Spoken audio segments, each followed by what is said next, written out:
전세 사기 피해자들, 우리 청년들이 죽어가고 있습니다. 참으로 비통하고 면목이 없습니다. 죄인의 심정으로 고인들의 명복을 빕니다. 지난 2월 돌아가신 청년은 정부 대책이 너무 실망스럽다, 이런 유서를 남겼습니다. 집안 사정이 좋지 않아 고등학교 때부터 남동공단에 다니면서 한 푼 두 푼 모아서 자력으로 전셋집을 마련했지만 엄마한테 2만 원만 빌려달라는 말을 마지막으로 세상을 떠났습니다.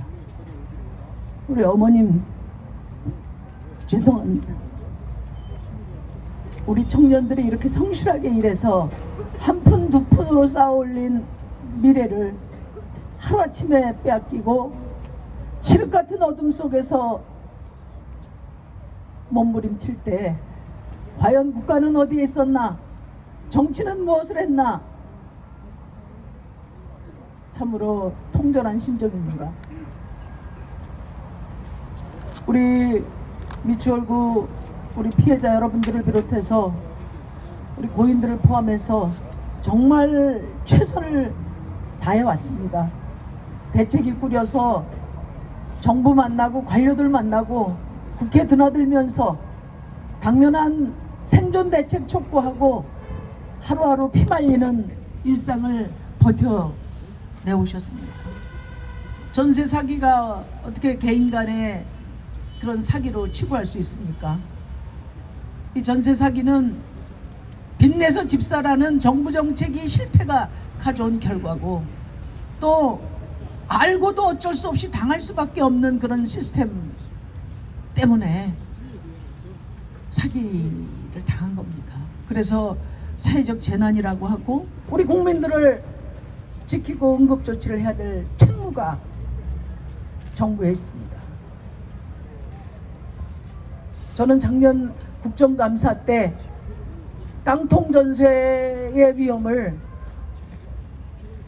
경고했습니다. 그리고 깡통 전세 예방, 공공 매입, 그리고 우리 대책위 주민들께서 주문하신 경매 중지 행정명령을 비롯해서 수없이 외쳐왔습니다.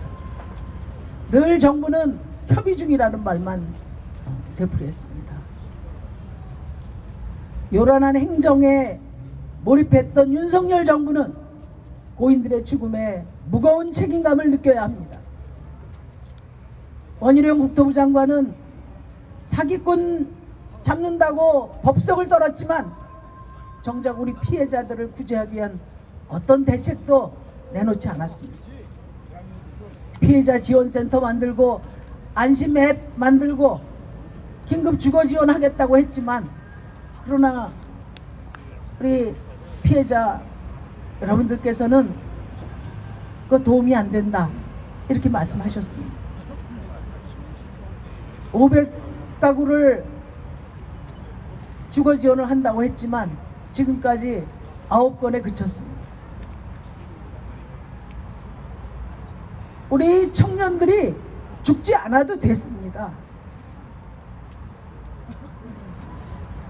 사기꾼들이 우리 청년들의, 우리 피해자들의 목숨을 볼모로 잡았다면 정부는 그 죽음을 방치한 겁니다.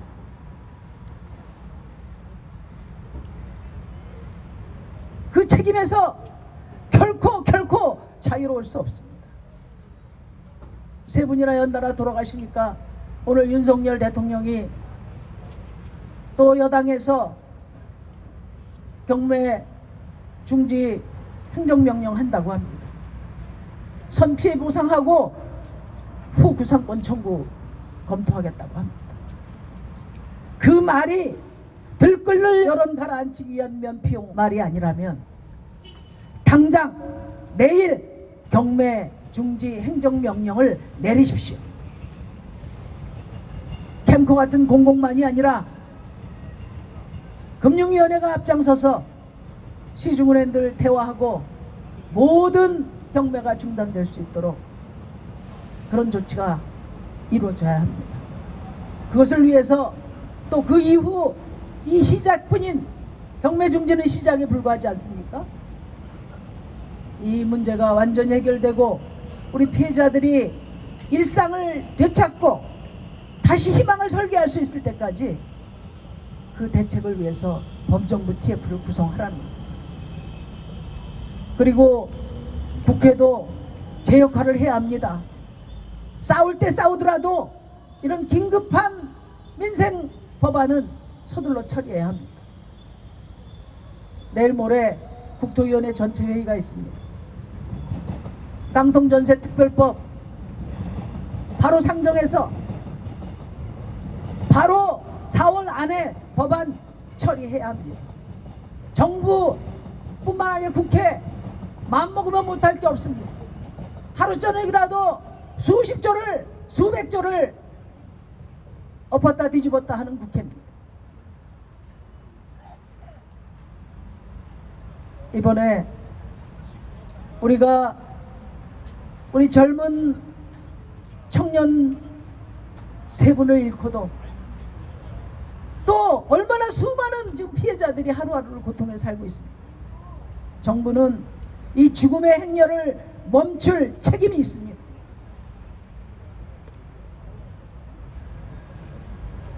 우리 피해자 여러분들을 만날 때마다 간담회하고 토론회 할 때마다 너무 죄송했습니다.